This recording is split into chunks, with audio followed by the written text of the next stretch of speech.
I was literally laying on the floor of my apartment crying and going through all of this. You can only learn it in Russian and decide to recite it in Russian if you do not have a Ukrainian accent in Russian. It's kind of like betrayal feeling. It's literally like your mother tongue in both meanings of this. Yeah, and then I had to order the robber an Uber to get rid of him and send him to a bar to go spend my money. Yeah. The second reason, apart from a great tutor who helped me to actually learn properly, like the grammar and everything, it was Justin Bieber. Well, we were a small country fighting a big country for the first 3 months until the first American aid arrived in like June or July. I tried to remind myself that Ukraine still was always able to get out of this like pile of crap. Welcome to Unmasking.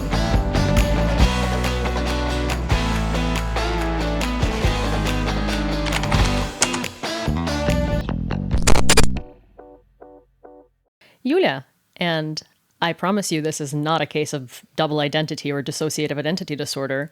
What are we talking about today? Well, we're, I guess, going to talk a little bit about girl bossing, overachieving and exceeding expectations on the scale of like personal development, but also countrywide. Yeah.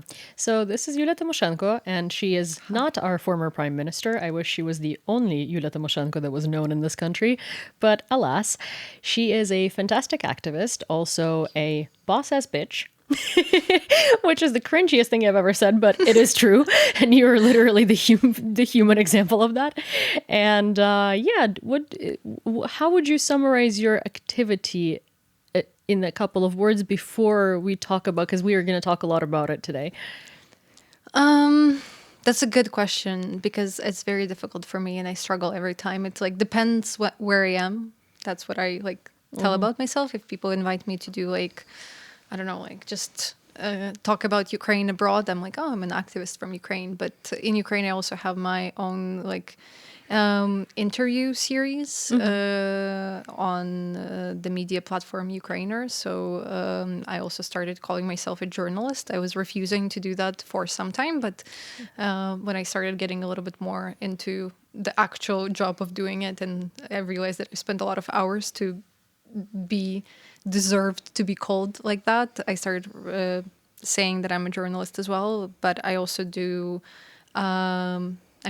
I worked in marketing, used to be at St. Javelin. Maybe some people know what St. Javelin is. Probably. We have quite a bit of Ukrainian Canadian diaspora here. So yeah, hi to anybody who follows St. Javelin or buys their stuff.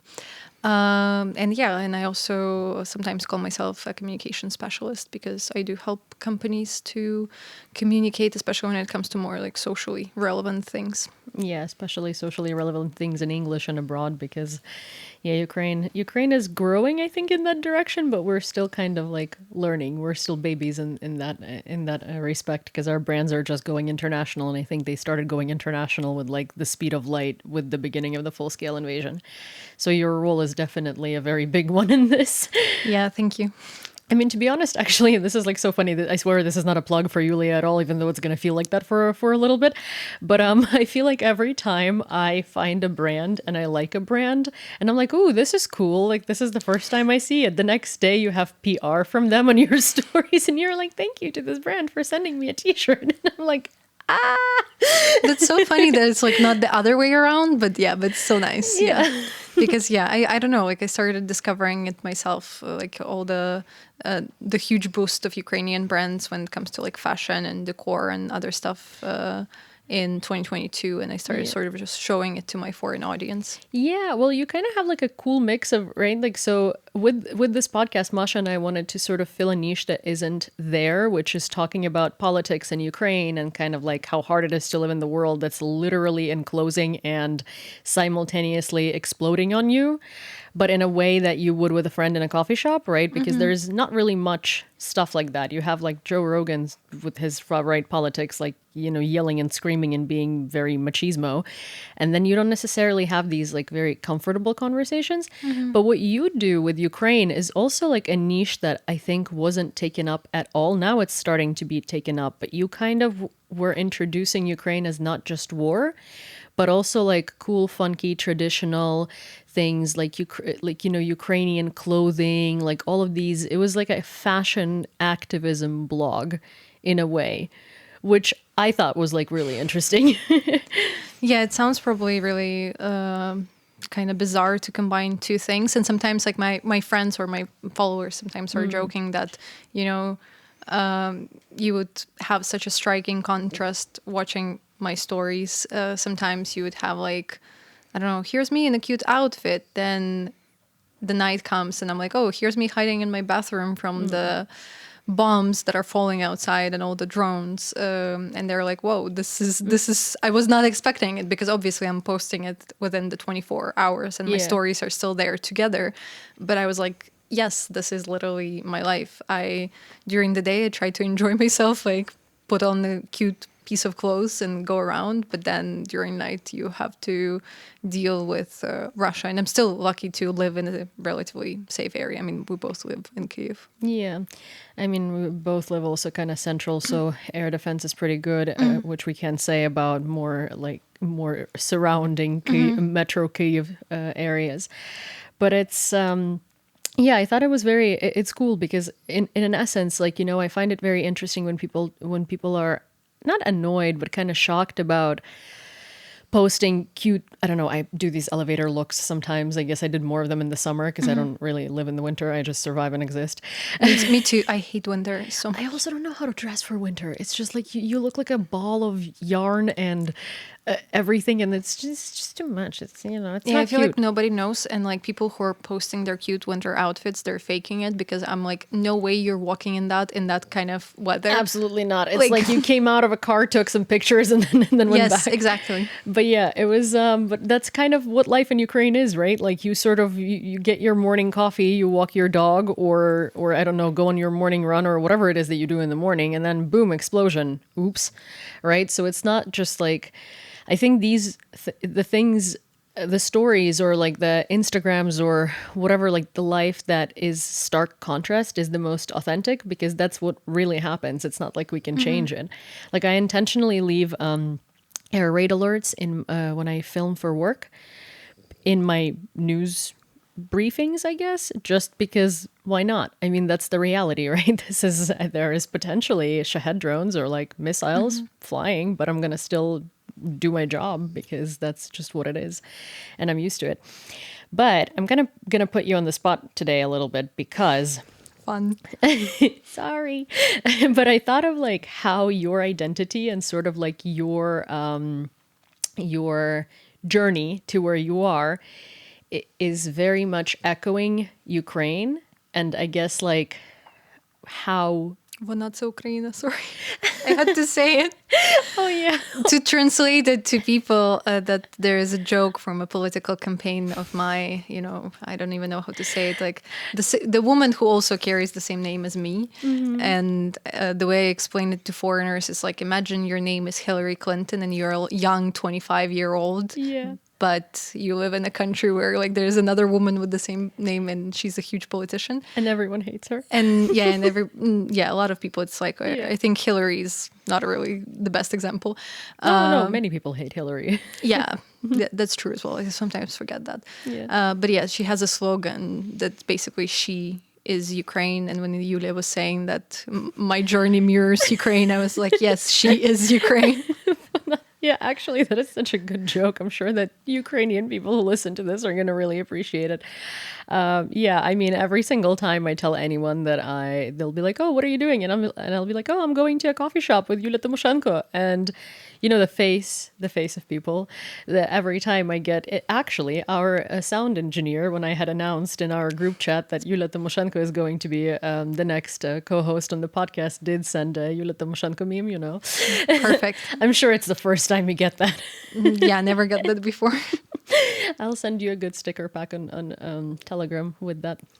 You will love it. Maybe not, but I mean, I will send it to you. Maybe you won't love it. Anyways, so going back to like, serious things, I thought that sort of how you defied circumstance in a way and got to where you are and built a career out of like something very unlikely to build a career on in a way. And in like this I guess now it is likely because it's a very turbulent time, and activism in Ukraine about Ukraine is very popular. But your position was like that way before it was quote unquote cool or necessary. And I'm, for one, fascinated, with your like life story and journey. And I think that it does echo sort of like Ukraine's life story and journey, because it's kind of like, we didn't have everything set out for us. So I know that why don't you talk a little bit about where you were born and all of these things, and then we can.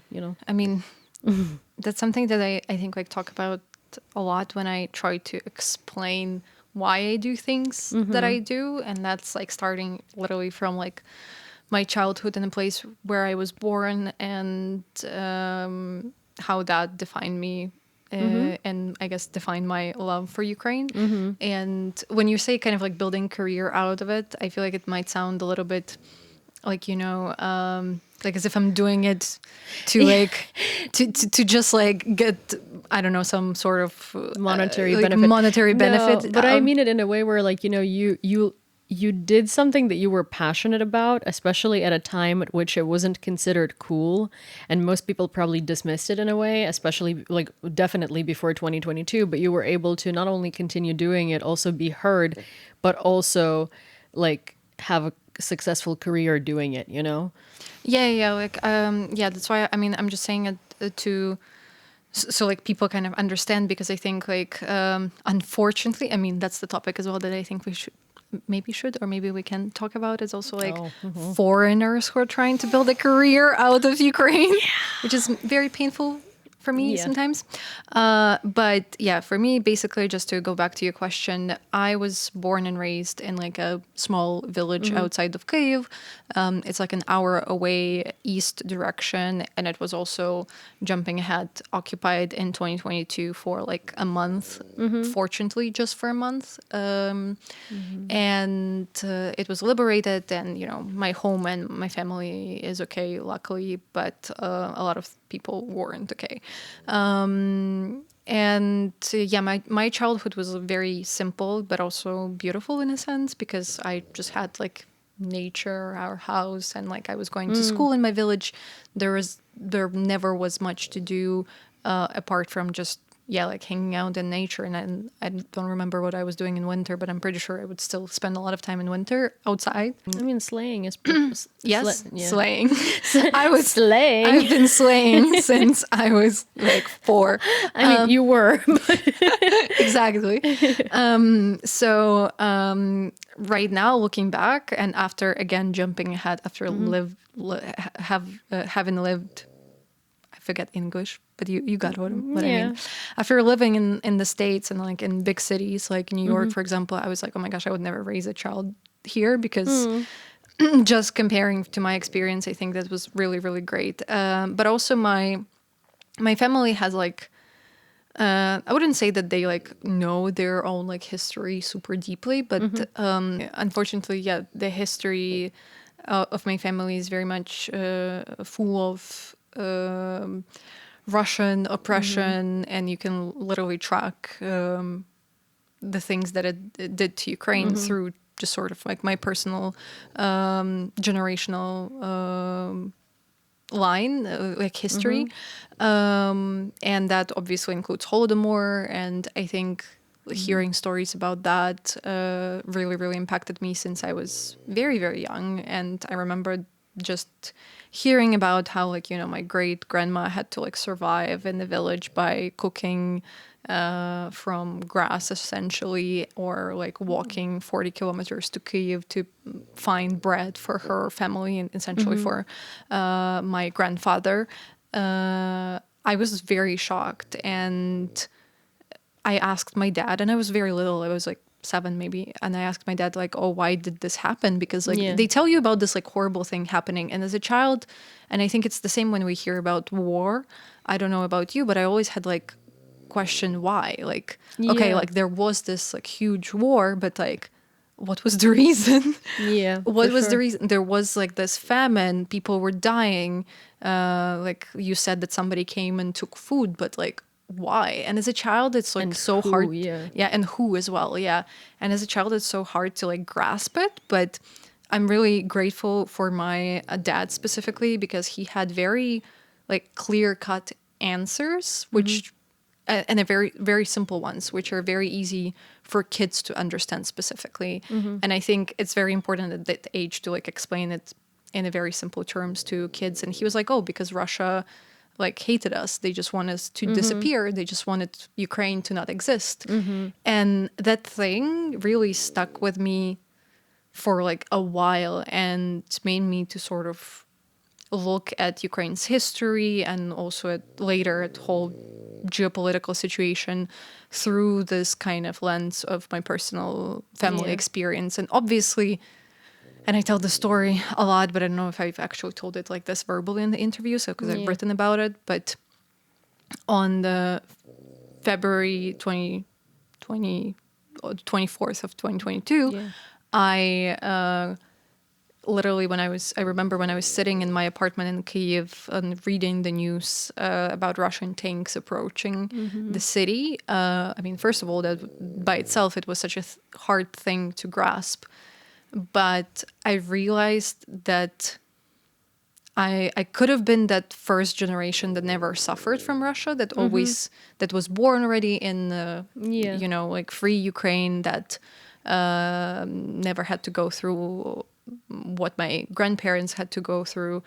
But all of this was erased in like one moment when the full-scale war started. And in my head, and it was just such a, I don't know, vivid experience that every time I retell it, I kind of like go through it again. In my head, I almost felt like, you know, the montage of like rolling back through time of everything that happened. And it was obviously kind of scenes that I imagined in my head. But I was sort of thinking about my grandparents going through the Holodomor and suffering from that and barely surviving then, like, you know, the World War II, because my great grandfather was participating in it as well. But then also I have a very strong history of like Cossack insurrections against the Russian Empire, and unfortunately they didn't succeed, and they weren't very successful specifically around Kyiv region. They did more things around Zaporizhia and that part of Ukraine. And I sort of almost, I was in such pain, and you know, pain from realizing this whole generational, I guess, like trauma, that I was literally laying on the floor of my apartment crying, just, and going through all of this. And it literally felt like all the pain of generations. And I mean, I have a post on my Instagram that's called Pain of Generations. I literally felt like I was going through it in that moment. You know, it's actually so interesting because my, so I talked about this in the previous episode with Mushko, but it was about like me meeting Ukrainian diaspora for the first time in New York, and them being kind of like always wearing vyshyvankas and hating Russia and just being like so ancient Ukrainian, right? And me coming from independent Ukraine, having grown up in Lviv, never facing like language issues in that way, right? To me, it seemed kind of like a masquerade, right? It was so weird. It was like, why do you guys have Taras Shevchenko portraits on your wall? And like, why are you wearing vyshyvankas, and why do you all dance hopak and like go to Plast? And it was just like, it was surreal, right? It was like Ukraine That's overdose on steroids. And then when the full-scale invasion happened, it's, well, obviously, once I like sort of processed it at first, because at first I kind of, you know, I fell on the, well, I was standing next to the wall and I just kind of like slid down it. And I was kind of hyperventilating and all of that, because especially because for me, it was like I was away in New York and I didn't know what I could do because there was nothing to do in my situation. And I was just, anyways, that's a, you know, it's a whole separate conversation. But the first thing that I thought about is everything that the diaspora did made sense to me. Because when Suddenly, because suddenly when these like crazy Ukrainian, well, I thought that they were like crazy Ukrainian American kids who were like, no, you should never trust Russians. You should never, like, I never had Russian friends. I just didn't necessarily like them. It just so happened that I did not like a single Russian that I've ever met. But like, you know, nice. I didn't necessarily kind of like tie it to Russia, right? Because to me, it was like, well, they've done this in the past. And this is kind of like, we've moved on. This is a new age, right? Like, we don't care about them. They don't care about us. But then every time I would meet Russians abroad, that was, I mean, I guess I was just sort of trying to convince myself, and I was in denial because they would constantly try to like make fun of you and belittle you and all of this stuff, but you sort of internalize it, right? And when the full-scale invasion started, and I remembered all of these kids telling me like to never trust Russia, that Russia is bad and Russia is like, you know, the enemy of Ukraine and all of this stuff. And I remember thinking they were psychotic. Like, why do you care, you know? And it made sense because I was like, wow, you actually knew what you were doing. Because, and we talked about this with Mushko a little bit. It was kind of like, well, what do you want? They immigrated in the 1800s, 1918, and then 1930s. Yeah, right? during the worst times, literally. Yeah, exactly. So for them, it's like it's happening yesterday, and they know what it's like to defend the existence of the Ukrainian identity. Yeah, it's I don't know. I remember you've like obviously told me, you know, your story many times, and I've heard a lot. You know, I mean, I know you quite quite okay, I would say. It's always like a very powerful thing to hear because I feel like a lot of Ukrainian families didn't have that and didn't instill that in their children because we were kind of hoping for a better future and we were hoping that we've stepped over that, you know. I don't think it's because of that.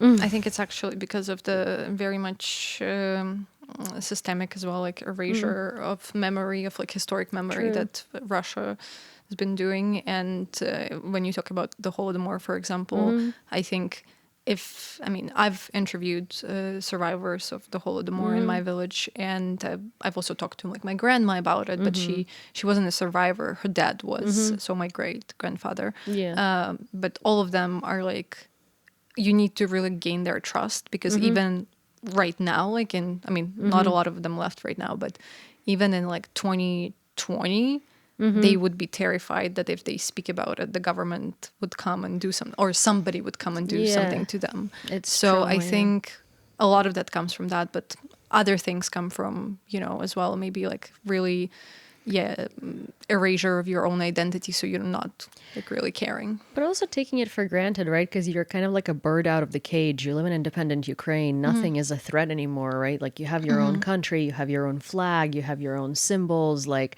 there is your language. You know, not paying attention to the fact that it was still being repressed and we were still shown Russian cartoons, not Ukrainian cartoons, and so many things were happening, but they weren't happening on like a government level with legislation, so it was harder to notice. That's the point of propaganda, right? Yeah. I don't know. I think my only sort of like experience relatable to this was, so my mom, and again, like I repeat myself, my mom spoke Russian, and most of my friends spoke Ukrainian. I got so much flack for this in the comments because of the way one of the shorts was cut. There were all of these people being like, "Oh, you are basically justifying why you choose to speak Russian or chose to speak Russian." And I'm like, no, I'm telling you my mom's reasoning as to why she thought I should know Russian. I actually spoke Ukrainian all of my life. I consider Ukrainian to be my native language. All my friends speak Ukrainian. I went to a Ukrainian school. So in fact, no, I'm not justifying speaking Russian because that was like my, I don't know, 10% of the time, like my mom's side of family language in school at some point. Which people usually, when they learn that, they're like, what, in Lviv? But we had international literature or like world literature class, and Russian literature was part of world literature, which I'm grateful it wasn't part of like Ukrainian literature because, you know, and I learned that... yeah, thank God. Yeah, but did you know that in a lot of schools that were like Russian-speaking schools or in the East, apparently, allegedly, it was like put together? There was like no distinction. Maybe I've heard about it. I just know that in some schools they would like it would still be separate, but they would have more of like essentially Russian literature than Ukrainian one. Yeah, no. In my school we had like Ukrlit, Ukrainian literature, and then we had like зарубежная литература, which is like, I guess, foreign literature. Yeah. Foreign, yeah. And Russian was part of foreign literature, and we only had a couple of poems and a couple of books. And so my teacher was very much Russophilic. And she, I think, was a Russian speaker and actually moved to Ukraine. I guess like she was either from a Russian family, but there was some like Russian kind of belonging to her. And she really didn't like when Ukrainian people, when they spoke Russian, they had a Ukrainian accent and a Ukrainian pronunciation. So when we started learning Russian lit, there were two poems that we had to learn by heart and then repeat them or retell them. We had an option of either learning those poems in the Ukrainian translation and getting like an A, or we could learn them in Russian and tell them in Russian and get an A plus. But the caveat is that you can only learn it in Russian and decide to recite it in Russian if you do not have a Ukrainian accent in Russian. That's insane. So, yeah, exactly. It's like for some reason that wasn't an option for French literature, right? Like you couldn't get a better grade if you learned Pont Mirabeau, for instance, in French, right? And I think if you did learn that, no one would care about your accent. It wasn't a thing for, I don't know, for Franz Kafka. It was for German, I think he wrote in, right? Yeah. So like it wasn't a thing for anything but Russian. And but I obviously didn't know that. And for me at that point, so because my grandpa is he's an academic, and so he did teach me like very proper St. Petersburg Russian. Oh, that's horrible. I know. Yeah, I know. I know. Trust me. So I came to school and I learned this stupid poem and I recited it. The only person in my class, because no one else neither could nor wanted to do that, right? And I got a very good grade.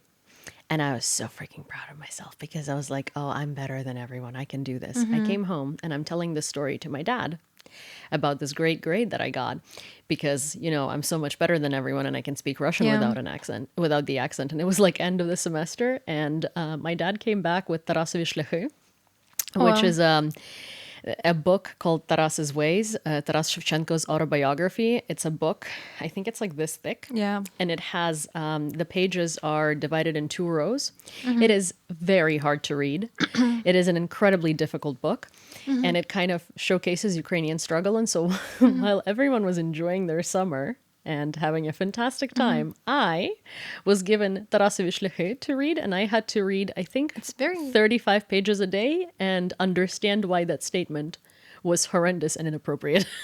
It's a very tough thing to read for like a child or even teenager. Like, yeah, it's not something that you grasp without like having lived a little bit. But it was my dad's idea of like, oh no, you're not gonna feel like you're on top of the world for for being able to do this skill that no one should have, and like it shouldn't be a requirement. Why would a Ukrainian kid not have an accent in a foreign language, you know? Yeah, but he heard this idea and he was like, "Oh no, we're nipping this at the bud. We're not growing it anywhere." But it did work because, to be honest, like I think I've obviously learned all of the poems of Taras Shevchenko, but I never necessarily like read about his life in like depth and how difficult it was and sort of like the surrounding circumstances around all of his like writing and his life in Russia and sort of all of that. So it was actually quite enlightening in a way. Educational. Yeah. And also the sole fact of reading this massive book because of having that idea was, I think, good enough for me to not have that idea anymore. If we already are on a subject of language, that's actually also a good kind of segue into back into my upbringing, I guess, because I think that's not something that I talk a lot about, at least in English, is that sort of idea. I mean, we all have heard this idea that, you know, Russian speakers have been marginalized in Ukraine, which is a complete BS. And there's obviously lots of articles and books you can read on why this is not true. And this is literally a piece of Russian propaganda. But just through my own story, there have been few like monumental things that happened to me in relation to Russian language that have really defined and I think strengthened my Ukrainian identity. And I'm actually really proud of myself in the way that I kind of already understood it, this whole complexity of language in Ukraine, even in the early age. And that being is that we always spoke Ukrainian in my family. Yeah. Yeah, most villages in Ukraine actually speak Ukrainian, even in the east. Like, apart from, I guess, Donetsk industrial region, because there is not a lot of villages there to begin with, because it was built already as like towns for industrialization. But even if you go far east and you find like villages, there would be traces of like Ukrainian language. And it's very funny because even in Kursk Oblast, you're about to say. Yeah, I was about to say, I'll tell you In more. Belgorod. Belgorod and Kursk, all of these border areas. I've seen a documentary recently about like Ukrainian military entering Kursk and how they actually treated the civilians and how they speak to these civilians. And they are like, do you speak Ukrainian? And these people respond to them in perfect Ukrainian, saying they don't know Ukrainian because they think they speak Russian. But it is actually Ukrainian. And it was so, Yeah, that's hilarious to me. Shouldn't we go liberate them? For sure. Right? I think, yeah. I think if that's the only reason. Yeah, I don't know why Russia is bombing them for 8 years. I think we should go and save them. Totally go liberate them. Yeah, but basically going back to my family, we were speaking Ukrainian. And then when I was like, I don't know, 8, I think already, I remember this like one incident, if you can call it like that, when for the first time, maybe my mom took me with her to like a small trip to a town, and it wasn't even Kyiv, it was Brovary, which is is like, I don't know, like what's the good example of like a city near a city? Like White Plains near New York, like like a small like town. It's now like much bigger, but at that time it was smaller, and my mom needed to go to a bank essentially, and I remember just like being with her, and she brought me with her inside, and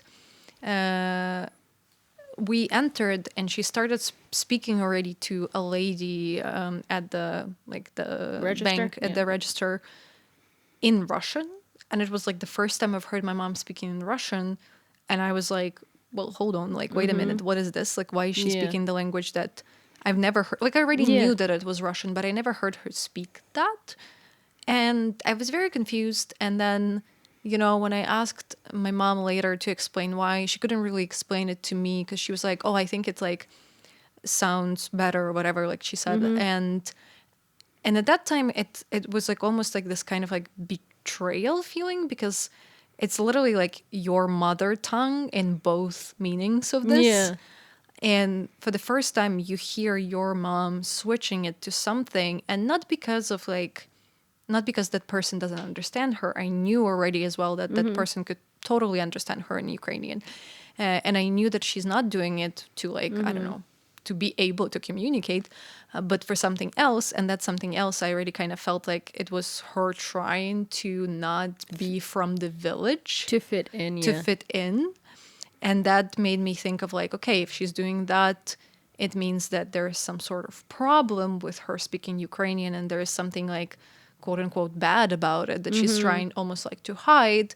But then if she's hiding it, why is she speaking to me then in Ukrainian? So like, I don't remember how obviously I was explaining it to myself at that age, but the sense that I got deep inside me was kind of like you feeling betrayed by somebody super, super close to you. So I think that first association with Russian as like betrayal has really helped me as well to then later come to like decisions to not ever switch to Russian when I was little, because the second incident was already when I was like older. And I don't remember, but not much, like 12 maybe.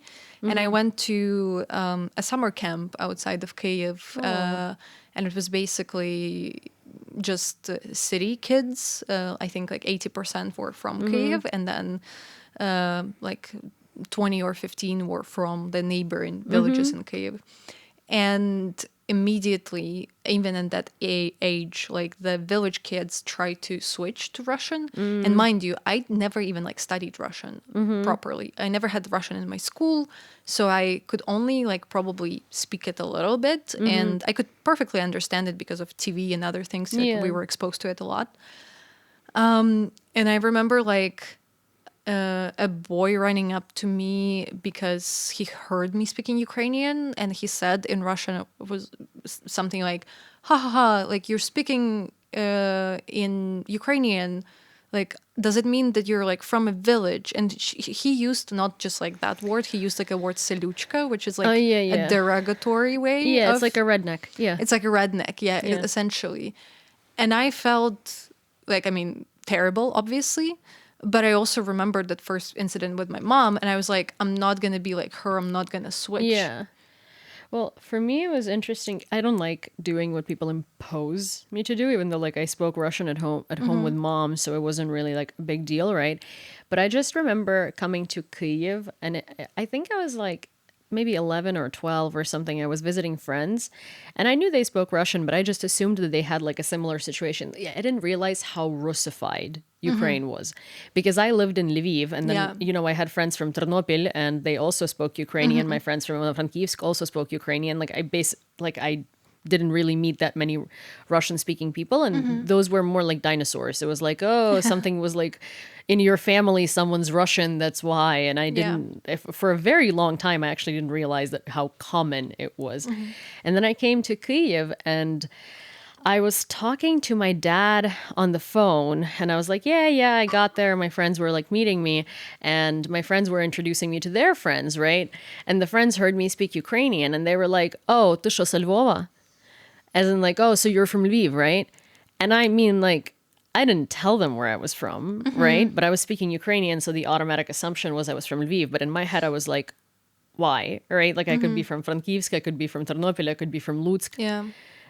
And it like didn't click. And then I was kind of walking around, and I realized that all of the cool kids spoke Russian. And the more people I met and I spoke Ukrainian to them, the more like every one of them kind of had like this joke about, oh, like, so what, people from Lviv like feel like above speaking Russian or something.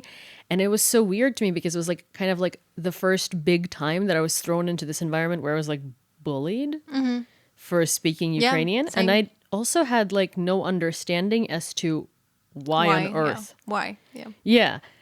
I was just like, does it matter? Like, I can speak both, but this is what I speak in my daily life. And it was so wild to me that all of these people didn't speak. It was like a dissonance.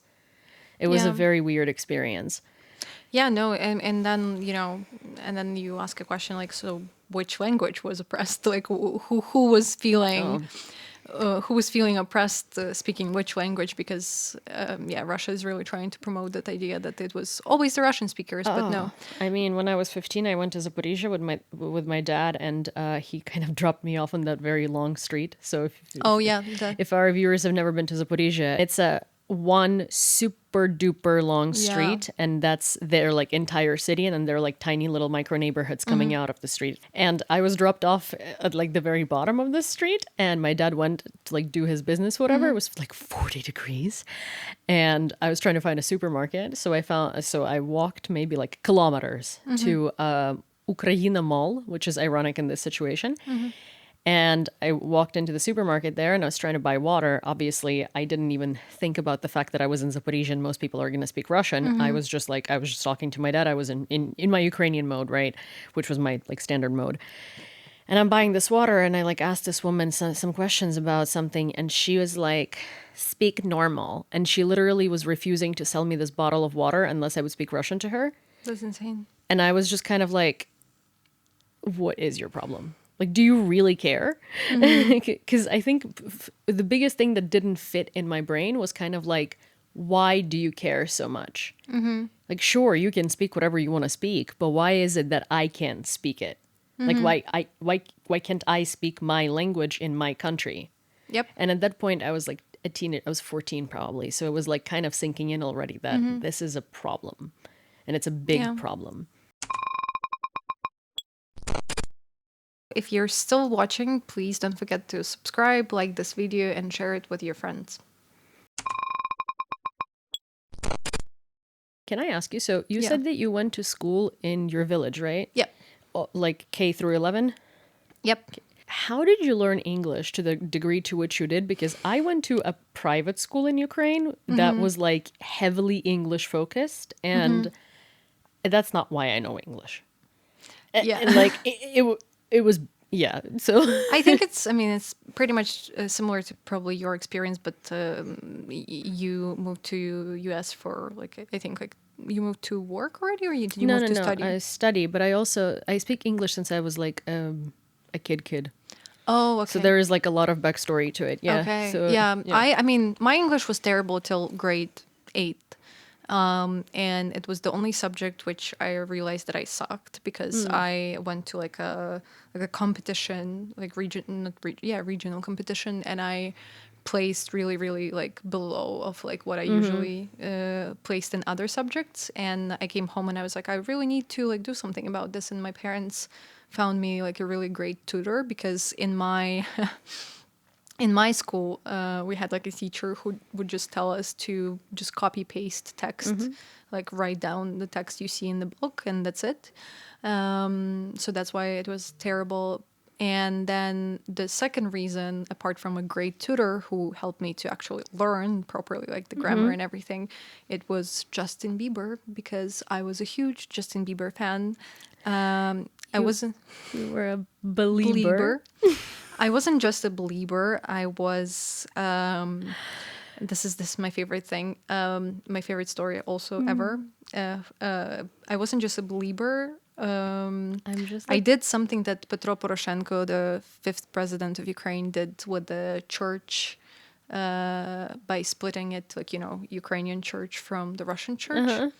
I split the fan community, the Ukrainian fan community, from the Russian one, because before me it was all under the same group, the same like account basically, and it was under Russian social media of Kontakte. But I was the one who basically created a Ukrainian community and actively sought out to bring Ukrainian fans there, and and that was in 2014. And the reason I did it because it already like the Maidan revolution started. So that was my contribution to the revolution. but I mean, like, see this, okay, like this is really funny because we're talking Justin Bieber here, but like, this is what I meant when I meant like you were doing all of this before it was cool, you know? Yeah. It's like you separated, just to rehash here, you separated the Ukrainian Belieber community from the Exactly. Russian Belieber community, so it would be the same, so it would be a separate entity. I mean, here's the thing, like, it's very admirable. Thank you. I was like 13 or something. Yeah, no, like, as it's well. Listen, it's a big thing. Yeah, like I think like I only realized that later what I've done like was like big in a sense of just in the small community, because I realized that we cannot be under the same umbrella because of the political situation, but also like we kind of all like advocated for like him to come to like Russia, and I remember them trying to push like hashtags on Twitter, and we tried to do it for Ukraine, but nobody from like obviously Russian side didn't care about Ukraine, and I kind of like, I don't know, I hated other things about it, so I decided to do it, and I actually had like, we had a team. It wasn't just like me. We had a proper team that was doing different stuff. Somebody was Did you like, have a Reddit? no, we were on Tumblr a lot. So, I mean, Tumblr kids. And we had like an established team. So we were like translating his interviews. And that's why English again, because I spend a lot of time listening to Justin Bieber and like translating what he says. I'm just like imagining your slang back in the day. Like, but I was also like, you don't understand. I was like obsessed. I was so into him that my dad said that he was concerned at some point. Did you have Justin Bieber posters? Of course. Like so many, like my wall. And I was doing this group.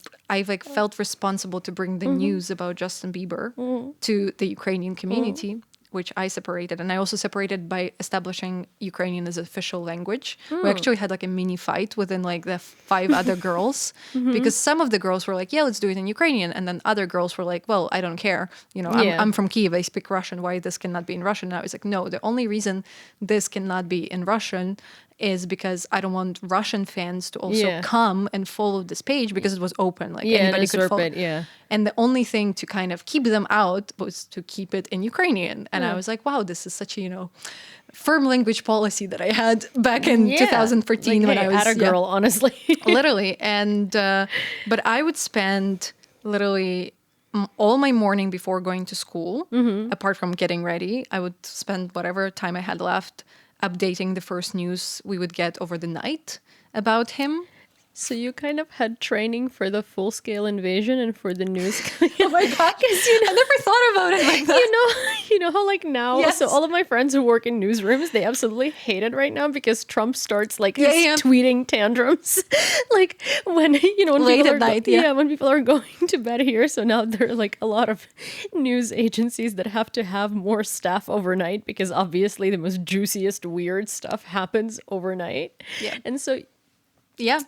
you're I was doing the prepared. same, and then I would like come back from school, and then I would spend like a couple other hours like doing, I don't know, community management work as well. We had like quizzes about him. We had fun stuff. So like, and because of that, I mean, it sounds it sounds hilarious, but now looking back at it, I would just immerse myself in like English speaking content. No, but I mean, like, it sounds hilarious just because Justin Bieber, right? And like, I think we do have like a 5-year age gap. So for me, when Justin Bieber was like apparently cool in your age group, it was like you would be looked down at if you listened to Justin Bieber. But also, I think like he was my age, but he was catering to people your age. So it was kind of like Yeah. an odd, we weren't into that anymore. We were like Yeah, into yeah. Gossip Girl and like Chase Crawford and people that looked way too old for us, So Justin Bieber was like not the thing. But it's funny given that it's Justin Bieber, right? But it's actually a tremendous amount of work. Like you could, how when people like write their resumes, you like write some like random stuff that you did, and then like ChatGPT will be like, I streamlined the process of Yes. this. So it's basically like you could put that on your resume sure. and then like make it sound really legit because it's skills. Yeah, It really yeah, is no. skills. I've told this at some like informal job interviews. Basically, I said it. I said the story to Christian, who's the founder of St. Java, and he was very impressed. He laughed at the fact that it was Justin Bieber, but he was like, "Whoa, that's actually insane." Yeah, no, So- that's like, listen, that's impressive actually. Like, I'm not laughing because I find it, well, I do find it funny in terms of, again, Justin Bieber.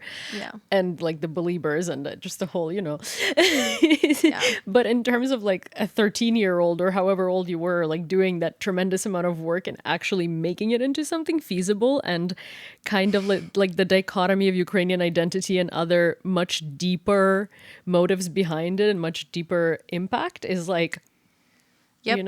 I'm Exactly. impressed is not covering it enough. No, and I'm not really like exaggerating when I say that Justin Bieber helped me to learn English, then get into the United States because that's where I did like an exchange year, and that's where I perfected my English already. Yeah. I went for my like last grade of school to the United States, and I lived in Louisiana, which is a very an unexpected place to end up. My least favorite place in the United States for many reasons. I have very bittersweet relationship with it.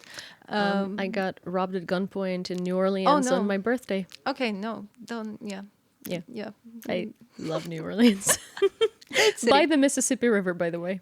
Wow, great city. I've been there once. But No, I mean, Mississippi River is where they dump bodies. So as it was happening, I was kind of very grateful that I was not the body to be dumped and it was just yeah, my money. silver lining. Yeah, Yeah. And then I had to order the robber an Uber to get rid of him and send him to a bar to go spend my money. Yeah. that No, sounds it was, yeah. bizarre. Wow, It was yeah. my like 25th or something.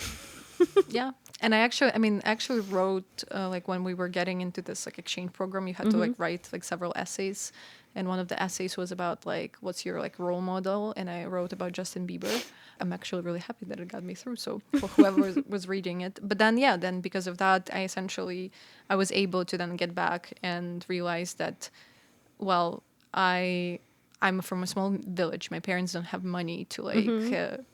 Send me even to like a Ukrainian university unless I get a scholarship in Ukraine. And Ukrainian universities are like nothing compared to obviously like Yeah. even European.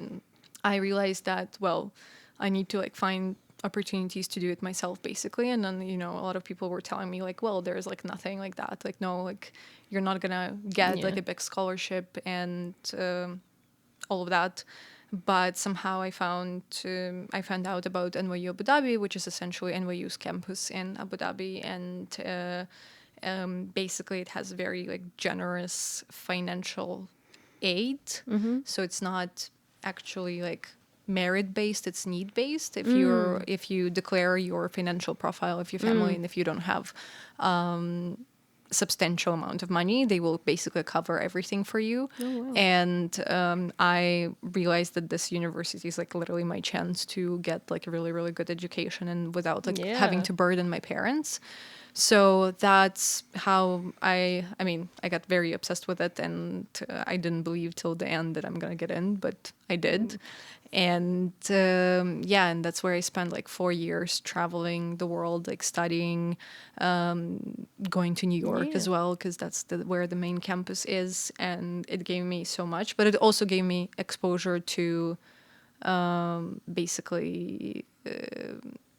All of my foreign friends. That's where I met first actual like Russians. Me too, actually. Like in the university.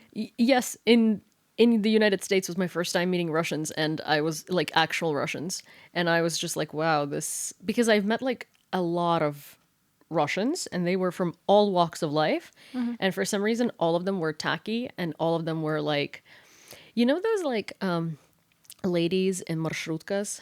So marshrutka is like a Ukrainian bus, but it's like it's in between like a taxi and a bus, because it kind of goes on a route like a bus, but it's a minibus type of thing. We don't have them as much anymore in cities, but we used to have a lot of those.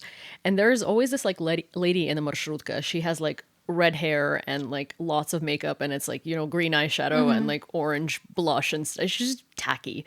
And I feel like every Russian person that I met was kind of the equivalent of that lady in the marshrutka. And I was just like, how? You grew up in like a super wealthy family in Moscow. How? But yeah, I think like what kind of like inspired me in your story in general, and just FYI, I'm a big fan. No, like I genuinely think that you're like a really big inspiration for a lot of Ukrainian women, especially, and in general. Like I think what you're doing is like just crazy, and I think you've like accomplished so much. But I think it's like the people that were telling you sort of that you can get a scholarship and all of this stuff, it's like it's easy to dismiss someone based on like the superficial info that right? It's easy to sort of be like, oh, but you went to like a meh school in a small village, right? Like, oh, really, a foreign university? Like, sure, dream on, right? Instead of encouraging someone to do as much as they can to accomplish what they want, right? And you did it despite that. And I feel like this is how it echoes to Ukraine's situation, because, I keep hearing these people who are like, oh, but you're like a small country and you're fighting against a big country. And like, you never should win. Exactly. Or like Trump, being like, I'm a master negotiator. So what I'm going to do is I'm just going to force Ukraine to surrender to Russia. I'm a master deal maker. We've been talking to Russia for 3 months now, and Russia just came out with its list of demands today, and they're literally the same as they were 3 years ago. And the first one on the list is denazification of Ukraine and taking down Zelensky. Like, wow, you really did show the art of the deal. Wow, you are master negotiator. There's like not a single episode so far that we haven't talked about Trump. I mean, I wish there was a world without him, but no. Yeah, at least for a second. I mean, he deserves an honorary mention for being like the biggest fool on the planet. And an orange one, very noticeable, big orange blot on like the earth, the earth's core. But yeah, like that's the thing. It's I think that like your experience sort of like embodies the experience of Ukraine and Ukrainians in general, is that like people underestimate us, and they think that you need to have all of this like stuff going for you to get somewhere. But in reality, it's like hard work, determination, dreams, and following them despite things. Because the people who say like, oh, you're a small country fighting this big country, you're never going to win and stuff. It's like, well, we were a small country fighting a big country for the first 3 months until the first American aid arrived in like June or July. And before that, we were kind of fighting with like Soviet relics that were resurrected from military commissariat basements. Yep. And somehow we still stood while we were given 3 days. Then we were given 3 weeks. Then we were given 3 months. Now it's 3.5 years. And it's because people have the willpower. And that's like why, I don't know, I think the reason why this wasn't kind of like a coffee shop conversation, but more so me trying to get you to tell your story, is because I think it does really, without making it sound like Vona Ukraina and bringing Yulia Tymoshenko, the politician, back into it, you do kind of, you're like the not the archetype, but the poster child for, for sort of like The poster child.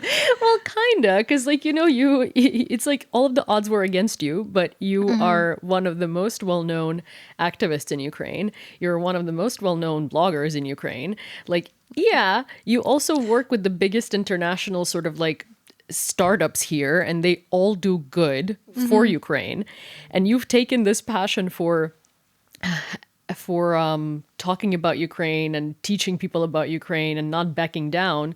You've made it into like something that you can feasibly make into a career. And I think that's so admirable. And I think that that's also a great sort of inspiration for people that live in Canada or in the US and they think about like, oh, should I come back? They sort of want to because, motherland is calling, the roots are calling. There's so many people like that and they don't know what to do because their passion is really to help Ukraine. But how do you turn that into work, right? And like you did. Yeah, thank you so much for such a, like, I don't know, explanation and putting it like that. Like, it makes me a little bit, like, uncomfortable. I'm like sinking into the couch. I was like, yeah, thank you. No, I know the feeling, but like embrace it, Yeah, no, it means a lot. And I think about very often, like, what can I do with it and how can I like make sure that like the next generations of Ukrainians, especially in like also like rural schools, get this kind of idea that despite of whatever they might believe of their about their background, they can do great things and they can go like around the world and see the world. It's very sad that Ukraine always has to do things like despite, but that's something that I remind myself every time that I'm at the lowest point because of the news and because of the things that are happening right now. And right now the situation with Trump is very grim because, with the Russians, we already knew who they were. But to see America acting like that is very disheartening for a lot of Ukrainians. And yeah, whenever I feel like, everything is shit, I try to remind myself that Ukraine still was always able to get out of this like pile of crap and despite everything move forward. Well, I was doing an interview with like a figure in the military, I'm not going to name them, recently for work, and we just like sort of talked on the sidelines, and one of the things that he said is he's American. And he was like, well, I'm just trying to explain it to people back home that it's like if Trump cuts off aid to Ukraine and cuts off all the weapons and cuts off just everything, Ukraine is not going to fall. It's not going to stop fighting. It's going to win this war eventually. The question is not about Ukraine winning or losing. The question is at what price? Because the US not giving us weapons is only going to result in all of those unnecessary, how Trump says, deaths. And I guess like, speaking of Trump, because we have, not that we have to mention this, but I'm surprised neither one of us did because, wow, we did focus on Ukraine this entire episode, which is a first. Ben Shapiro, just like a really quick, like, finishing touch. Ben Shapiro, understanding that Russia is the aggressor and understand, like, out of... I'm still like, where is the caveat here? Like, where is, like, I'm still not fully trusting it. I'm like really happy that it happened in the way it happened. I know that several people who, when I called Trump and Elon Musk a modern neo-Nazi regime taking over the United States, several Americans who advocate for Ukraine came onto my post being like, why are you doing this? You harming the US-Ukraine relationship. I think Trump is doing that very successfully. You don't need like one Instagram post from me to like harm that. Well, it's also the same as like kind of like, oh, don't be like calling Russians assholes and stuff because that's just going to like make the process more difficult. Like, I don't care. There is nothing to... It's not like the process was going to get any easier. Yeah. It doesn't matter what we say about them or to them at this point. They're not going to do anything to change it. And it's sort of the same here. It's, okay, so I'm supposed to kiss ass of far-right Republican people that elected this orange shit stain, pardon my French, that is not only fucking over them, but also the rest of the world. Like, no. But actually...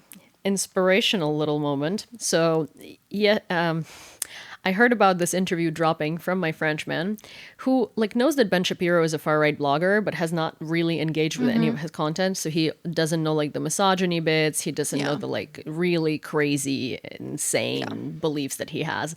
So he like watched the first 10 minutes of this interview and started like messaging me frantically, being like, "Oh my god, actually, like, you know, like I agree with him," which is weird because I know that he's from like the right side, so I didn't think I was going to agree with him. Like, oh my god, you know. And he was just kind of like, I can't believe that there is not only not no propaganda, but also all of this is like very like calling out Russia and calling out Trump and very sort of like very real info. And so, because I do agree with him, it was very surprising that Ben Shapiro did not only give a crash course on Ukrainian history, but he gave like a real crash course on Ukrainian history, calling Russians invaders, calling them out on like not adhering to any peace agreements and kind of calling out Trump. But so I was like, okay, before we start talking about Ben Shapiro and before you kind of like form an opinion about him, we're going to watch some best of Jubilee debates between Ben Shapiro and other people. And obviously his opinion changed very, very quickly. But there was a bit from Jubilee, which was way before the American election, where Ben Shapiro was talking about Russia's invasion into Ukraine. And he did say that he really condemns the the Democrats and also the Republicans for slow walking aid to Ukraine and for blocking aid to Ukraine. And he apparently has been like quite condemning of Russia and quite pro-Ukrainian this entire time. It's just that he's also Jewish, so he focuses on talking about Israel. Yeah. But this is apparently not like I woke up one day and decided like I hate Russia. It's Yeah. Well, then it's like that meme that says like, "Wow, wake up, the worst person," you know, made a great point. And I mean, I'm still not gonna make me like Ben Shapiro, but I'm just more like relieved that it's not another stupid Lex Friedman who tries to pretend like he's a savior of this world, Nobel Peace Prize, my ass. Well, Lex Friedman went into this interview wanting to sort of he had an agenda of proving Russian propaganda, and he thought he was going to do such a good job, right? He Yeah. was going to corner Zelensky, but he wasn't an intellectual match to Zelensky. Lex Friedman is an idiot, like Yeah, genuinely. he's very dumb. Ben Shapiro is not dumb. He's I not think dumb. he's a He's Harvard just- graduate and he's a lawyer. He's just terrible. Yeah, that's the thing. He's a terrible person, but he's a very smart, terrible Yeah. person. So when I heard about him interviewing Zelensky, I was like, oh no.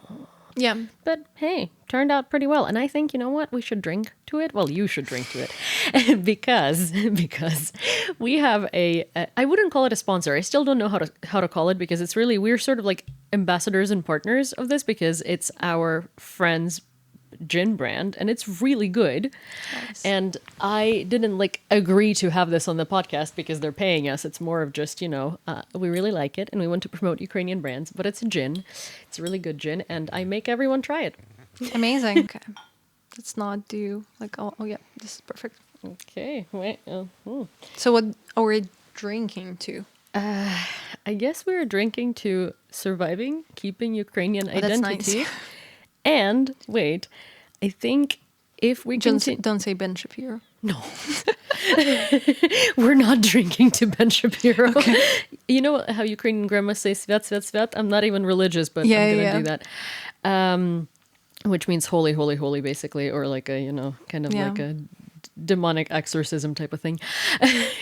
But I think that if you and people like you and all of us Ukrainians also who come back to Ukraine do what we do, then the next generation is actually going to be that generation that you thought we would be, that would not experience Russian aggression. So I think we, as Ukrainians, have a duty to the world to let them know what's happening. And the world, I wouldn't say has a duty to help us, but definitely has a duty to listen if they want the world order to keep evolving with human value in mind. Mm-hmm. Well, what a beautiful way to tie it all together, this conversation, with a little bit of gin. In a family recipe. Ukrainian. Oh, wow, this is very smooth. And it's herbal. And it has like a very interesting taste. It does taste, you know, like, here's the thing. I do not drink straight liquor. Oh, I am such a baby. I also don't do this normally, but I can do it. But it's just like I choose not to. Yeah. Probably for the better. I'm a baby when it comes to it, which is why my face looks the way that it does. But out of all like strong straight liquor, I think this tastes very nice. Remember you once wrote to me, you were saying that like your voice has gone and you needed something to like fix your voice. I feel like this And you would've- said like a shot of cognac. yeah, like yeah. Did it cognac. help? No, I didn't do it. Because I Aw. was like, I mean, I don't have alcohol in my apartment. I literally don't like own any. So like, I was like, I'm not gonna go and buy it for that. Do you have any inspirational quotes to tell to our audience before you go? Because Masha likes to do that. You know, Masha is the spiritual guru of the bunch. Wow. So she usually finishes with I don't think I'm a guru, but you know, like looking at like what's happening in America, and we kind of talked about it outside this frame before starting this podcast. Is that I feel like a lot of people are asking me in Ukraine, like, oh, why Americans are not like protesting or something. I know some are doing that, but it's still like not to the degree and extent that I think That is needed. is needed, and that is possible to like turn the tide away from what's happening. And then I know a lot of Ukrainians have been kind of not like frustrated, but surprised that some of the brightest like minds, intellectuals, and like, you know, people started leaving the United States. Like, I mean, there are cases of people moving out because they don't want to live under Trump. A lot of celebrities. And too. what they're asking, like Ukrainians, what are asking me, it's like, oh, why Americans are not like fighting? Like, why they're not like doing this? And I think it's, I mean, I don't want to speak for the Americans, but my theory is that unfortunately, this kind of case is like so unprecedented, like Trump trying to usurp the power. Yeah. And it's for the first time it's happening. And I think it needs to, you know, cross a lot of red lines and take some time for them to like wake up, because they don't have the tradition and the history of fighting for their freedom despite everything like being against. Like, yes, there are historic moments that define America's like idea of freedom, but let's be honest, like the several generations, like several last generations have been living in very comfortable way. So I think I just hope more people, even if they see, like I've talked to my friend and he was like, oh, I just don't see a point like of protesting right now, because what can you do? Like, what can I do?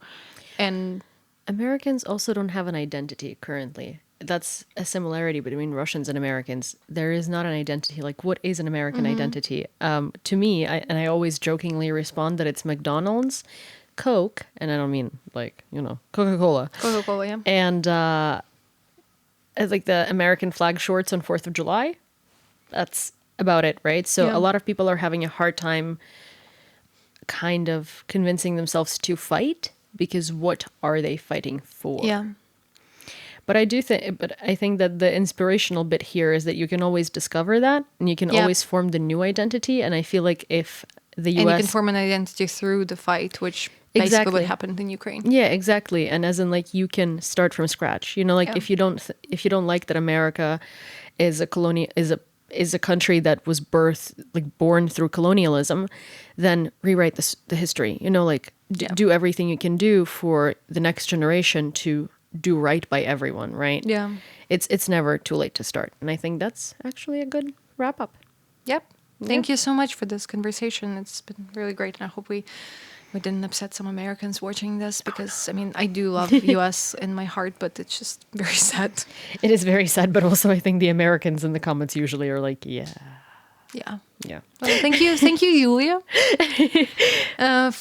for asking such great questions, and for, you know, like telling such a like great summary of my story, which is better than anything I could say about myself, because it's true. And I'm really, and something that I don't know if I've ever told you, but I'm also really happy that you came back as well. Oh, I think you know, that added a lot to Ukraine, maybe more than you realize. Yeah. Oh, thank you.